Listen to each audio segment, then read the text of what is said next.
Checking in with the University of Findlay, we're going to learn more about the Buford Center. Joining us today, he is Senior Director for International, Intercultural, and Services Engagement at the Center, Chris Caldwell. And thanks for joining us today. Hey, thanks, Holly. Okay, so first of all, let's talk. We just had Martin Luther King Jr. holiday, and that is just a time to think about what we can do in our life and stuff. And, you know, part of the engagement, you kind of have like a little plan for us, you know, after this, how do we take it further and maybe keep the dream alive that Martin Luther King Jr. had? Yeah, absolutely. So I think that one of the cool things about the nonviolent integrationist movement is that they had a pledge that everyone who participated in it would take, that you had to participate in such a way that did not advance violence. So to practice nonviolence in thought, speech, and deed. And as we continue to move forward from the Martin Luther King Jr.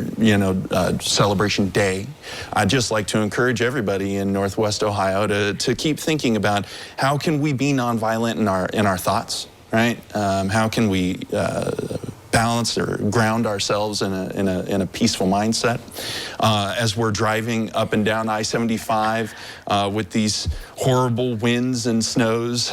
You know, how can we prevent ourselves from maybe road raging, even though the other person can't hear us? So being nonviolent in speech.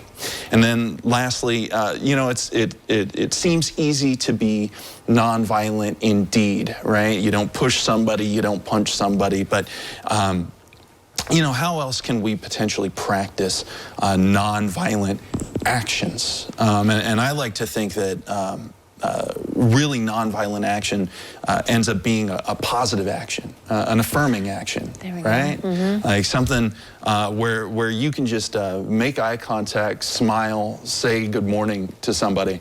And I realize that sounds quaint or cute or trite, but ultimately, it's nonviolent in its manner. So that's just a way that we can continue to practice this as we move deeper into 2024. Right, yeah.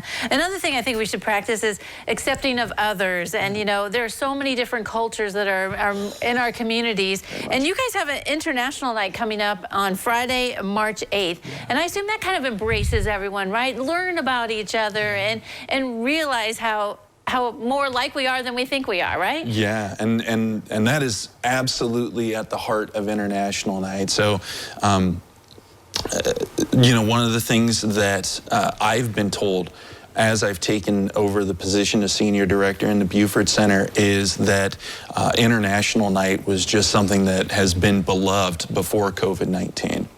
And we're very excited to be able to bring it back. We have something to the tune of 300 to 400 international students on the University of Findlay campus. And they represent, if I'm recalling correctly, over 50 different countries from around the world. And our students are really looking forward to introducing Northwest Ohio to the flavors, to the sights, to the sounds, to the clothes and the colors from their home country. In years past, there have been live performances, music, dance, vocals, demonstrations. I've seen pictures of students demonstrating kendo. To you know, or so kendo is Japanese sword fighting, if you're not familiar with it, and they have bamboo sticks and they just swat at stuff. It's really awesome. And this particular year, one of the things that we're doing is we're also inviting our international students to put together some artwork. And we're going to actually have a silent auction, the proceeds of which are actually going towards international student scholarships. So if awesome. If any of your viewing audience would like to support our international students and walk away with some unique artwork from around the world, it'll be a great opportunity on March 8th to do so. And it is open to the public. That's what we need to know. Very much. Free and open to the public. Yeah, exactly. And so much we can learn and have a good time. And so thank you very much, Chris, for coming today and telling us all about it. You absolutely bet, Holly. Thanks for having me. Don't go away. Noon Edition continues in a moment.